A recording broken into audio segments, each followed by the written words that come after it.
Bonjour, moi c'est Cherdien, je suis diplômé en géographie physique spécialité en climatologie à l'université Cheikh Anta Diop de Dakar. Je suis également membre de JV Sénégal. Le changement climatique est un enjeu majeur car il y a beaucoup de problèmes liés à ce phénomène.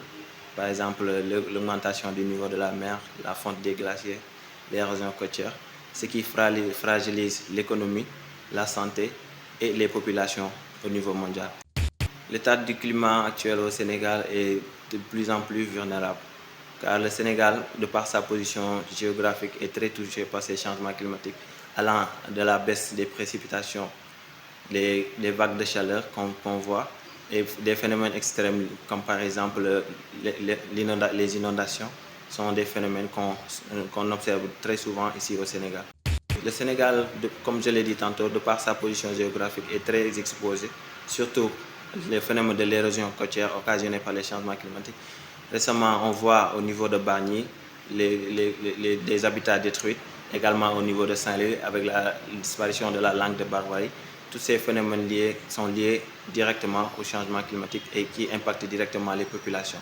Les crues récemment observées au niveau de la zone Est, au niveau du Sénégal oriental est directement lié aux crues, car nos pays voisins comme la Guinée et le Mali ont reçu des précipitations qui dépassent la normale, c'est-à-dire des précipitations qu'on devrait recevoir sur en moins 2 à 3 mois, qu'on a reçu sur par exemple 10 à 5 jours. Ce qui a fait que les lits majeurs des fleuves sont remplis et ce qui a occasionné le débordement de ces fleuves-là. C'est vraiment une alerte parce que je peux dire que ça ne fait qu'empirer. Il faut prendre au sérieux, il faut prendre les devants pour pouvoir atténuer ou pouvoir diminuer ces effets néfastes sur la population et sur l'économie également. Pour atténuer les changements climatiques, comme on le fait d'habitude, il faut essayer de s'adapter. Par exemple, si on prend le secteur de l'énergie, on va essayer de prendre les énergies et de faire recours aux énergies renouvelables, comme par exemple l'éolienne et le solaire, l'énergie solaire.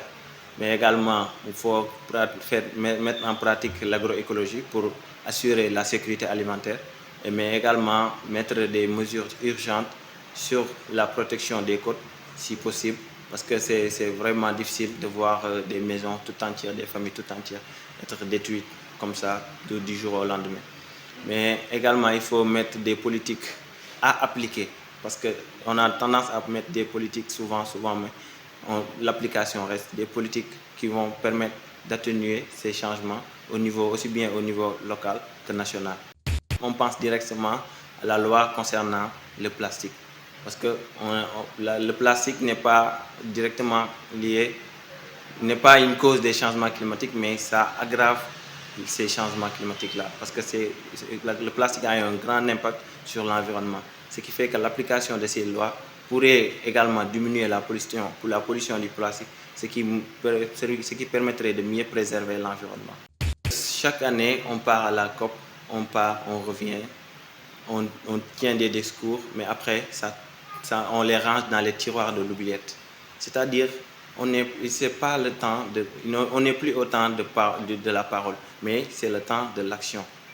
L'Afrique, c'est le continent qui subit beaucoup d'effets. C'est le continent qui subit les effets majeurs des changements climatiques, mais il en contribue le moins. C'est-à-dire, si tu prends l'effet combiné des changements climatiques, la participation de l'Afrique sur ces changements-là, son pourcentage représente que 3% sur la pollution mondiale, alors qu'il subit en grande partie les effets néfastes des changements climatiques. Donc il est temps qu'on mette les regards sur l'Afrique, qu'il est temps qu'on accompagne l'Afrique tant du point d'adaptation, tant du point de vue de l'adaptation et à l'atténuation également, pour garantir un monde meilleur, afin de également envisager d'autres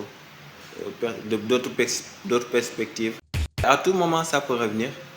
À tout moment, on peut avoir des alertes. Le mieux, c'est d'être vigilant et prendre au sérieux l'alerte des autorités.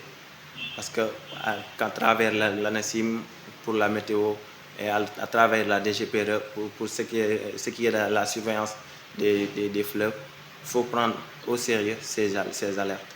et mettre les mesures nécessaires pour l'application de ces alertes-là.